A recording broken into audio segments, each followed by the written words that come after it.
Lalu pelan-pelan nenek itu menoleh. Nah, ini mulai serem nih. Wajahnya, ya Allah kak, aku merinding ngetiknya. Halo, assalamualaikum warahmatullahi wabarakatuh. Hari ini gue mau bacain cerita tentang apa nih? Nenek tua di rumah kontrakan coklat. Cerita ini tuh dari subscriber kita yang namanya Ria. Gue bacain aja ya. Halo kakak Tim dan kakak Cuy Story. Sebelumnya aku mau bilang, aku ini subscriber Kak Cuy Story dari awal banget. Aku suka banget sama cara kakak bawain ceritanya, serius, bikin merinding, tapi nggak terkesan lebay. Nah, aku memutuskan kirim cerita ini karena aku nggak tahu harus cerita ke siapa lagi. Karena kejadian udah lewat, tapi kalau inget tuh rasanya mau pingsan. Aku minta banget kalau bisa ceritain ini. Tolong samarkan nama kota dan orang-orangnya ya kak.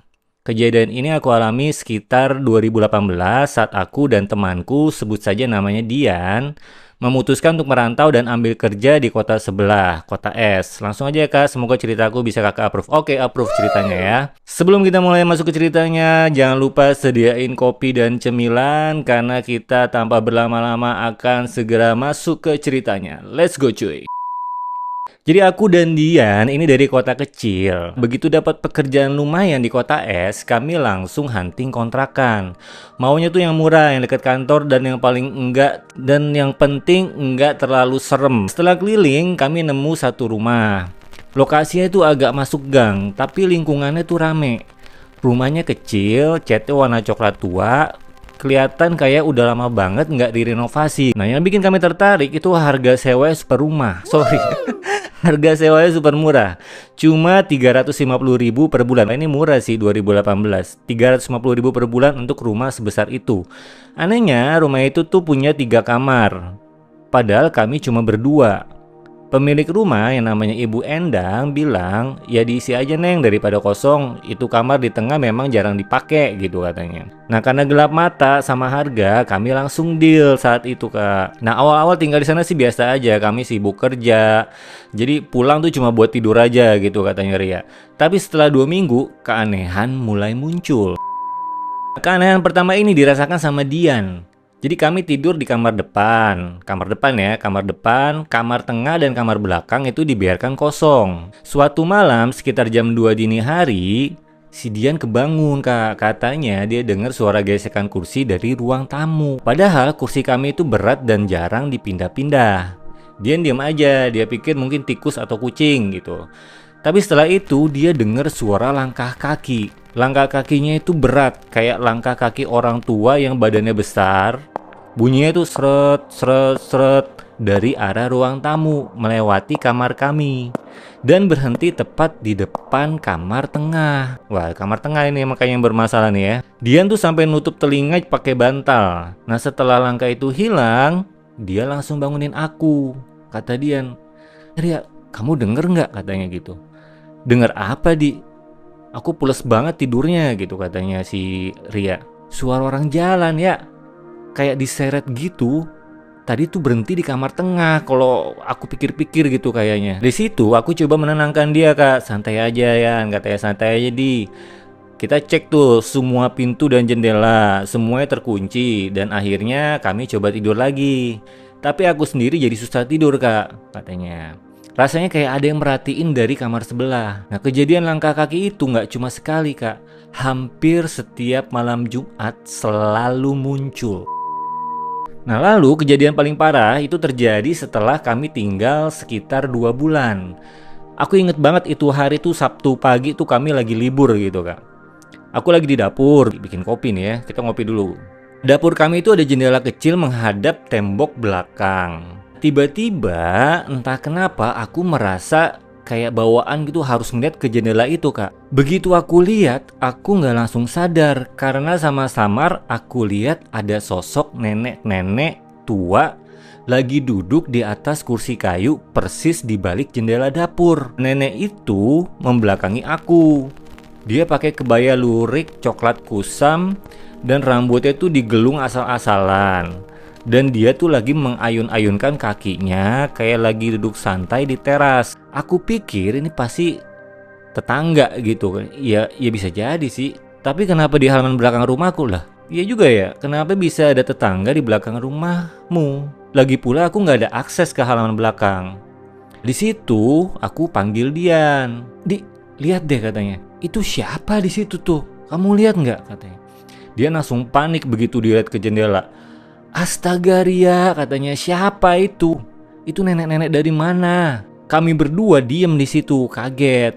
Nenek itu tuh masih duduk membelakangi kami, lalu pelan-pelan nenek itu menoleh. Nah, ini mulai serem nih. Wajahnya, ya Allah kak, aku merinding ngetiknya. Jadi katanya tuh, wajah nenek itu tuh datar, pucat, dan salah satu matanya tuh kayak pecah gitu. Jadi warnanya tuh putih keruh. Dan yang paling mengerikan, nenek itu tersenyum ke arah kami. Senyumnya lebar itu sampai gusinya kelihatan. Pakai behel nggak tuh ya? Tapi senyum itu tuh sama sekali nggak ada rasanya. Kosong gitu aja kak. Kayak datar gitu, nggak ada ekspresinya. Itu gue bisa ngebayangin sih. Serem banget sih. Kami langsung teriak dan lari ke kamar. Setelah berani, kami balik lagi. Tapi nenek itu udah nggak ada. Setelah kejadian nenek menoleh itu, kami memutuskan buat kunci rapat-rapat kamar tengah, Kak. Feeling kami bilang, entitas itu asalnya dari kamar yang selalu gelap dan dingin itu. Tapi upaya kami sia-sia. Suatu sore, aku lagi video call sama pacarku di ruang tamu. Tiba-tiba dari kamar tengah yang terkunci, tercium bau melati yang menyengat sekali. Bau itu kuat banget gitu, kayak ada bunga melati sekebon di dalam kamar gitu loh. Si Dian tuh langsung pengen nanya, ini bau apa ya, kok kayak bau dupa gini. Aku langsung panik dan tutup telepon. Lalu aku dan Dian saling pandang. Kami tahu bau itu tuh bukan bau dari luar, tapi dari dalam rumah. Lalu kami dengar lagi suara seretan langkah kaki itu, Kak. Kali ini langkahnya dimulai dari kamar tengah. Sret, sret, sret, menuju ke pintu kamar tengah. Oh, dari dalam gitu suaranya kali ya. Sret, sret, sret, menuju ke pintu kamar tengah. Dan suara daun pintu yang diketuk dari dalam. Tok, tok, tok. Gila sih ini. Dia jadi lagi di ruang tamu ya guys ya. Di ruang tamu, nyium bau melati. Terus tiba-tiba ada suara sret, sret, sret. Suara orang di dalam kamar yang memang selama itu tuh kosong. Dan ada ketokan dari dalam kamar itu. Ini sih serem. Serem banget. Ketukannya itu pelan tapi keras, kayak orang yang kukunya panjang banget. Dian langsung nangis. Kata Dian, Ria, dia di dalam ya, dia mau keluar. Kami langsung lari keluar rumah, nggak peduli pakai sendal atau enggak. Kami nongkrong di warung sebelah sampai malam. Anjir. Nongkrong di warkop ini kayak ini. Malamnya kami ketemu dengan tetangga paling tua di sana. Sebut saja namanya Ibu RT. Kami beranikan diri tanya soal rumah coklat itu. Bu, maaf mau tanya, rumah yang kami sewa ini itu udah lama kosong ya Bu? Kata Ibu RT, oh Neng Ria, rumah itu tuh udah lama kali Neng, udah lama kali kosong. Yang nyewa paling cuma bertahan sebentar, paling setahun nggak pernah lebih gitu Neng, kata Bu RT. Kenapa ya Bu? Kata Dian. Bu RT awalnya tuh nggak mau cerita Kak. Tapi karena kami desak, akhirnya dia bilang sambil bisik-bisik. Dulu rumah itu ditempati sepasang suami istri Neng, katanya. Suaminya itu meninggal duluan. Lalu istrinya namanya Nenek Wati itu tinggal sendiri. Nenek Wati ini meninggalnya itu di kamar tengah Neng. Katanya sih meninggalnya itu nggak wajar karena sakit yang aneh. Tapi dia nggak mau dibawa ke rumah sakit. Kayaknya dia meninggalnya sambil duduk di kursi kayunya itu. Oh, ini kursi kayu yang ada di jendela di belakang rumah ya. Tapi udah nggak di dalam, udah nggak di dalam kamar, berarti kursi kayunya pindah ke belakang kali ya. Nah, dia dan aku langsung merinding hebat. Kami teringat nenek yang duduk di belakang jendela. Dia pakai kebaya dan duduk di kursi kayu. Katanya Ibu RT, katanya nih Nenek Wati ini tuh gak terima sama kematiannya. Dia minta dipanggilkan anak-anaknya, tapi semua anak-anaknya tuh merantau jauh. Jadi dia merasa kesepian dan marah. Makanya kalau ada yang sewa, nenek itu sering iseng. Dia tuh gak jahat, tapi dia tuh mau ditemenin. Ya tetap aja Nek, kata gue sih. Iya ditemenin, cuman gak gitu-gitu amat sih Nek. Maksudnya itu sih malah nakutin ya. Kalau emang mau ditemenin, normal ya logikanya ya jangan digangguin. Ya udah diemin aja gitu ya. Kecuali kalau memang yang nempatin rumah kontrakan itu macem-macem gitu ya. Cuman kalau yang nempatin rumah kontrakan itu normal-normal aja, ya udah Nek, nggak usah diganggu. Kalau diganggu ya nggak bakal ditemenin Nek. Kata gue gitu ya. Lanjut. Aku langsung ingat suara langkah kaki yang sering berhenti di depan kamar tengah kami. Itu Nenek Wati yang berjalan dari ruang tamu ke kamarnya, atau mungkin mengajak kami ke kamarnya. Masa ya? Bukan dia ngetok-ngetok minta dibukain ya tadi ya? Setelah mendengar cerita itu, kami nggak tahan lagi kak. Saat itu juga tengah malam, kami packing seadanya. Kami chat Ibu Endang, bilang kalau besok pagi kami mau pindah. Nggak peduli deh uang sewa tuh angus gitu katanya. Kami cuma mau ambil baju dan barang penting. Barang-barang lain kami tinggalin di sana. Pas kami mau kunci pintu, malam-malam nih ya berarti ya.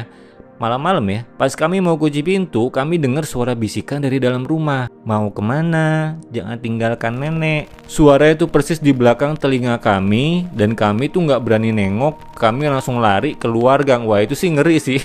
Begitu mau keluar pun mau keluar pintu, mau ngunci pintu ya, mau ngunci pintu tiba-tiba ada bisikan asli situ. Nggak mau ditinggal tuh nenek tuh pasti ya. Besok paginya kami balik cuma untuk balikin kunci ke Ibu Endang.